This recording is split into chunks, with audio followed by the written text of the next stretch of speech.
Hello everyone and welcome back to my channel, or welcome if you're new. Today I'm going to tell you about all of the different series that I am definitely not going to ever be finishing. So a while ago I made this whole big spreadsheet of all the series that I'm currently reading, and I ranked them based on my likelihood of continuing those series. And this spreadsheet is slightly out of date, so I kind of want to have a chance to redo this whole spreadsheet. But I thought I would just tell you a few of the series that are in this spreadsheet that I have absolutely no chance of ever continuing on. And then I will also tell you a couple that I have a very high chance of carrying on. So I'll end this video talking about some of my favourite series I absolutely cannot wait to carry on. Most of this video is going to be discussing series that I read, either the first book or the first and second book, or even a few books, and just absolutely hated and will not be carrying on. So let's jump right in. We're going to go a bit quick fire as well, because with a lot of these books it's like, I didn't like it, it's bad, and I'll tell you like why it's bad and like what it's about a little bit, but I'm going to be quick fire going through these because I don't want to like belabor the point of them being just not for me, if you know what I mean. So let's start off with the absolute worst of the worst series that I either hated or just have absolutely no interest in carrying on. And some of these, actually, when I was doing this spreadsheet, I didn't even realize were series, so that's kind of interesting, where you read a first book and you think it's a standalone, and then actually it turns out it's a series. That often happens with some like very famous literary books, where 15 years later another book in that series, so they do technically count as series. And when I was making this spreadsheet, I was including everything that was counted as a series. You can usually see this on Goodreads if it's got in italics like the number in the series that it is. So let's just jump right in. I'm going to tell you some of the books that I'm 100% not going to continue, even if anyone in this comment section is going to be saying, this is my favourite book series and you absolutely need to continue in it, or it gets so much better with book number 5 and you just need to carry on. These books I'm not ever going to read. So let's start off with number 1, which is like a very, very popular series and something I have no interest in continuing because it's one of the worst written books I've ever read. And that book is From Blood and Ash. I read the first book in this series because it was so incredibly hyped on TikTok and also some on YouTube as well. But my god, did I hate this book. It was so bad. I can't even remember actually what the plot is supposed to be in this book, but basically the premise is that there's this very sheltered kind of girl who is this religious figure, and she must be like veiled all time. She can't talk to anyone, she can't do anything or go anywhere, and it's like as part of this like kind of quite mysterious religious order. But in the very first scene of this book, she's at a bar and like, almost having sex and kissing some guy. So like immediately, even that quite interesting concept of someone who's veiled and cannot be touched and talked to is like immediately broken. And then from then, just the plot goes absolutely like everywhere but also nowhere. And also just like the absolute way it was written is so, lots of it was just like grammatically incorrect, which I don't even mind if there's like small things of grammar, like, but this was just absolutely painful to read, and I will not be carrying on with the series. And I also feel like lots of people carried on with the series and then regretted it, so I'm very firm in my decision that I will never continue reading From Blood and Ash. Next up, another series that I am absolutely not going to be finishing, and this is not a fantasy series, it's a crime thriller book, and one that we've probably all heard of, but it's the Millennium series, which starts off with The Girl and the Dragon Tattoo. I enjoyed this, I think, when I read it so many years ago. So I read the first couple of books in this series, maybe the first 3, but I think I didn't finish the third one, and I enjoyed them for what they are, but they're not entirely my thing. I don't love detective crime kind of books like that. Crime, I guess it's like crime noir, I don't know, I literally don't even know what the genre of these books are, but I enjoyed it for what it was, but I didn't love it. And then also now the first 3 books are written by the original author Stieg Larsson, I think is his name, who unfortunately died before he could finish off the series. And then now they are being continued by other authors or another author. And there's currently 7 books in this series. I didn't like the first ones enough to carry on. And then especially seeing reviews of the later ones, I think that something about them lost their magic. So I do feel like I had enough of these characters, and that I don't feel like the need to stick around with this story and read even more of this series. Next up is technically a series, but it's a duology that I'm definitely not reading the second one, and I'm even hesitant to bring up to read other books from this author. and that is These Violent Delights by Chloe Gong. So I read the first one in this series, and then I decided I definitely wouldn't be reading the second one, and I'm not sure that I would read another book from this author, even though they have been publishing other things that are getting very good reviews. I really didn't like These Violent Delights. I thought that basically the concept of this is it's a Romeo and Juliet retelling set in Shanghai in the 1920s, but there's not nearly enough angst or even love in these books for it to be a Romeo and Juliet retelling. A lot of the setting I really enjoyed. I liked the time period and the way it was set, and this take on Romeo and Juliet could have been really good. It's two rival gangs, and there is obviously the Romeo and Juliet character, but a lot of their love story happens off page and many years in the past. So you're following them years later as they kind of meet each other after they've had this like whirlwind romance and they've like betrayed each other basically, and you're trying to figure out what went wrong. And also there's this very confusing, almost sci-fi plot going on in the background. A lot of the book isn't really set in like fantasy world, so the genre felt very mixed and muddled because it was trying to be crime and also fantasy and also sci-fi and also romance and also detective. Like there was a lot going on, and I don't think any of it was executed very well. So I won't be reading the second book, and because it wasn't intriguing enough for me, and I'm like hesitant to pick up any other Chloe Gong's works unless I see people who are really, really saying, no, you need to read these, and like she's like come so far and like, the way that she's written them is so much better. Maybe then I'd pick up another one, but for now, no, I did not enjoy this. Definitely not enough to pick up any of her other books. Switching gears to literary fiction, one of the literary fiction series that I am not going to be continuing is the Neapolitan novels, which starts with My Brilliant Friend by Elena Ferrante.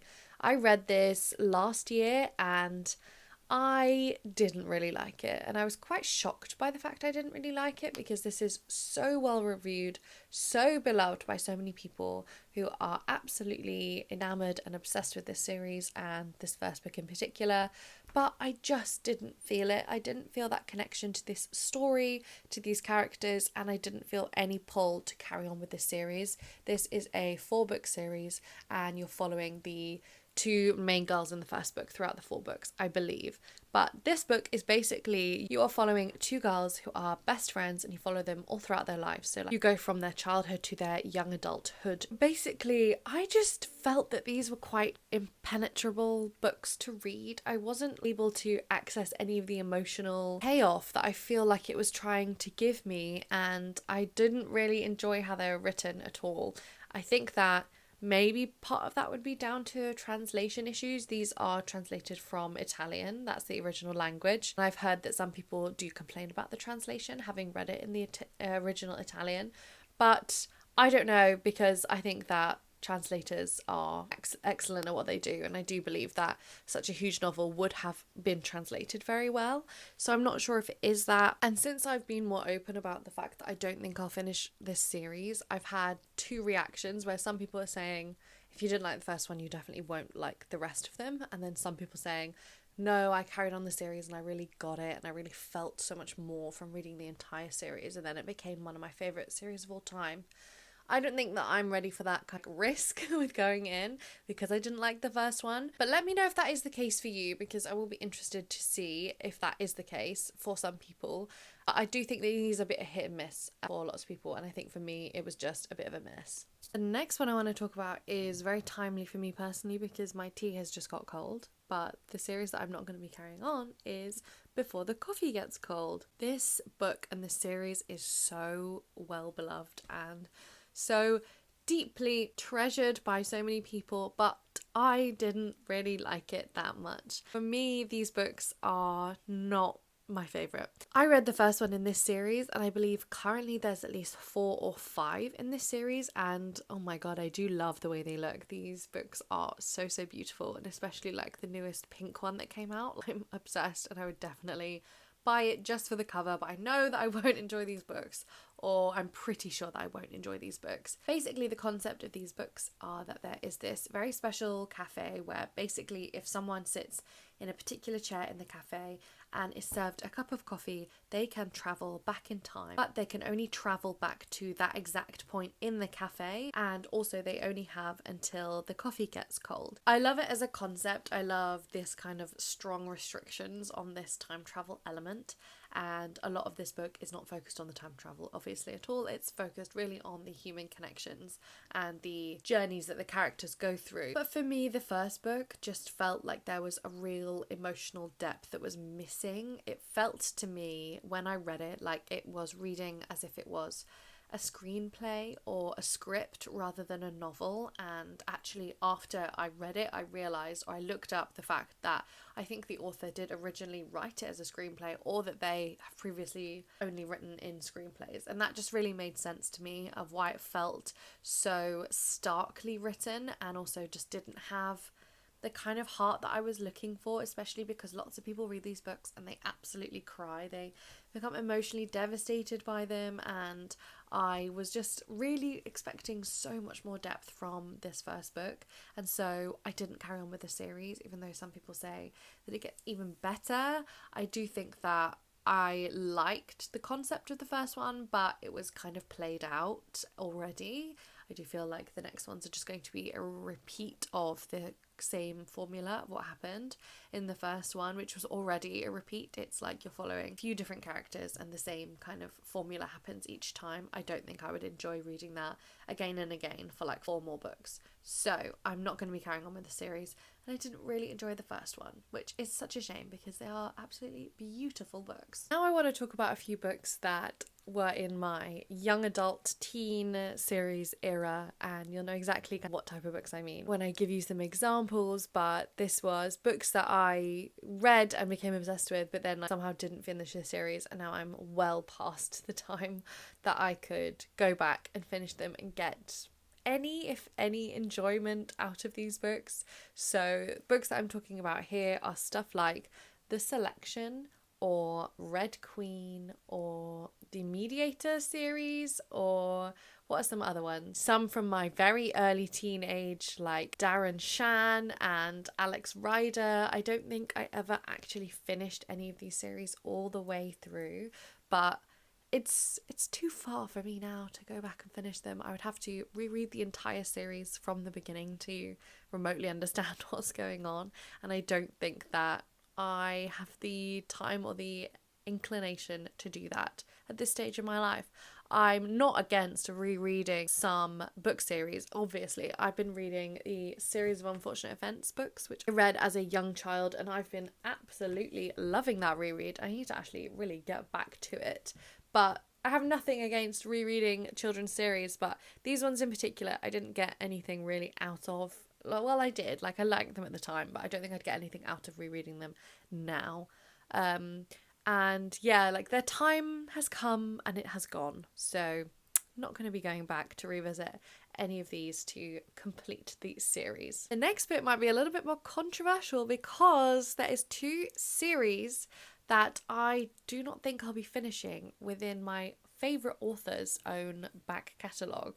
And the series are, well, the author is Brandon Sanderson. So he is one of, if not my favourite author, and he has 2 series that I don't think I'll be finishing, which seems insane because I am so into so many of his series and they are my favourite series of books of all time. So you'd think that I would want to read every single thing he's ever published, but a couple of his series are just not for me. The first one I want to talk about is called White Sand, and this is a really interesting book, and it has kind of an interesting backstory. Basically, these are now currently as they exist as graphic novels, but White Sand was originally one of, I think, if not the very, very first thing that Brandon Sanderson ever wrote. Not that he ever got published. His first published book was Elantris, but that he ever actually wrote was White Sand as a novel.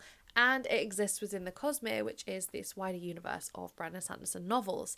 But White Sand, I don't think was ever published originally, and then much later on it was picked up and converted into a graphic novel series and then published as graphic novels. And so I read this last year, and It was not great. I'm not sure whether it was because of the story didn't quite convert to graphic novel. I didn't like how the story was being told in terms, like, the art itself was beautiful. I really liked the art, but I don't think the graphic novel was the right medium for this story. And also, the story itself was just, I don't know, there were some very interesting aspects, but only the bits that related to other stories within the Cosmere, not as a story within itself. As always, it has an interesting world. It's set on this world where there is basically half of the world is constantly in darkness and half of the world is constantly in, like, blinding bright white and heat. And you're following this person who lives on the bright side, and then a visitor who comes from the dark side over to, like, bright side. I don't know what they're actually called. Day side and night side, maybe? I can't remember. But it's a cool concept, but nothing about the story grabbed me, and I just didn't really enjoy the graphic novels when I read them, so I don't think I'll be carrying on. Unless, I don't know, I never say never with this one, but I'm pretty sure I won't be carrying on with it. And the other one, also for Brandon Sanderson, is The Arithmetist, and this is his young adult book. And I read it, I thought it was fine, I enjoyed it, but it wasn't nearly engaging enough for me to, like, dive into this series and carry on with it. Glad that I tried it out, but, like, that was kind of enough for me, the first book. The concept of this book is basically like these chalk drawings that you can do, and they come to life. There's these little chalk drawings, and they come to life and kind of be commanded to do different things, but this is like a highly prized magic that you can do. I'm kind of trying to remember, I read this book like maybe 3 years ago, and I haven't looked up the blurb since, so I'm just, like, literally off the cuff trying to remind myself of what actually happens in these books. But you're following this boy. His, like, biggest dream is to be able to master these, like, chalk drawings, and then he can't, and then there's also this, like, mystery going on. It's set on a campus, it's kind of a school book, and it was fine. It was fine, but, like, nothing that would make me excited to carry on. I think that I would just give this one, give this one a rest. The first book was enough, and I don't need to continue on with it. And I don't see many people saying that the Arithmetist series is, like, their favourite from Brandon Sanderson, unless they are, like, children. It is kind of a children's book. It's like one of his young adult books, if you know what I mean. Because I do like some of his young adult books. I like his sci-fi young adult, which starts with Skyward, which I really enjoyed. But the Arithmetist feels like a young adult book, like leaning to children's. So, and maybe it is, I'm not actually sure. But yeah, so they are the two Brandon Sanderson books that I am never going to finish. So I will never actually read everything in his back catalogue, which is kind of good because it's like 100 million books. So I feel like I just want to end this video on a happy note. So I'm just going to end with talking about a few books that I really do want to read, and series that I cannot wait to finish, and things that I'm going to go back and reread so that I can finish the series. Firstly, I'm going to be doing a read along with Tazmyn and also Sian, who I think is on YouTube, but also mainly on TikTok. We are going to, all three of us, do a read along of the Graceling series. I think it's called the Graceling Realm series. Basically, I really wanted to reread this. We all wanted to reread it / finish reading it for the first time. And so we decided to do it together. And Tazmyn has put together these beautiful graphics that I'm just going to show you because they are stunning. And these are the dates that we're going to be rereading these books, or reading them for the first time as well. I personally read the first book. I read Graceling, and then I never carried on with the series, and I've always wanted to. So this is the first book, Graceling, and I do think that these books have probably stood the test of time, but that's what we're going to be figuring out in this readathon. I've also heard really good things about the second and third books in this series as well, and I think it's now complete, but only recently completed, whereas this first book was released years and years ago, but they have been redesigned and republished with these absolutely stunning covers that I adore. So I'm so excited for this reread. I'm so excited to do it with Tazmyn and Sian, and we're going to be doing it on YouTube and TikTok as well, so follow them both. Their links will be down in the description. So basically these books, I forgot to tell you what they're about. Basically in these books there are people called Gracelings who have these abilities, and in this first book you are following Katza, who has had the ability to kill people with just a touch ever since she came into her grace. And she, I think, is the niece of the king, so she should be living this like life of privilege, but basically she's been put to work as an assassin, and you follow her journey basically, and it's a young adult fantasy. There's a romance in there, and I really liked the world when I read it, and I'm just really excited to get back into this series and finish it off. And then the other series that I just cannot wait to finish and carry on is the Locked Tomb series, which is going to be continued on for me with Nonna the Ninth. So the Locked Tomb series is by Tazmyn, and it starts with Gideon, and then it goes to Harrow, and then you end with Nonna. And there's going to be a fourth book, Electo, which I think is coming out at the end of this year, or release date unknown for the fourth book. And I think fourth and final, but unsure. I would read this series forever because I'm absolutely obsessed with the Locked Tomb series. Basically, these are a sci-fi where you are following all these different planets in this solar system, and each different planet has a different affinity for necromancy magic. And the first one is this closed door mystery, this very, very strange thing is happening and you are trying to figure out what is going on. The second book just absolutely explodes from there, and the weirdness gets dialed up to 1,000. And then I have not read the third book yet, but I'm so excited for it. So that's me just ending on 2 positive notes of books that I'm going to be rereading, or like series that I'm going to be finishing very, very soon, and can't wait for them. And let me know please down in the comments if you have any series that you have just absolutely given up on, or any series that you are desperate to finish, and especially if any of the ones that I've mentioned in this video are ones that you are desperate to finish, because I would love to know if I'm making a huge mistake and that I actually really need to finish these books desperately. So that is all from me today. Thank you so much for watching. Please remember to like and subscribe and comment and watch all of my other videos, and I will talk to you again soon. Bye!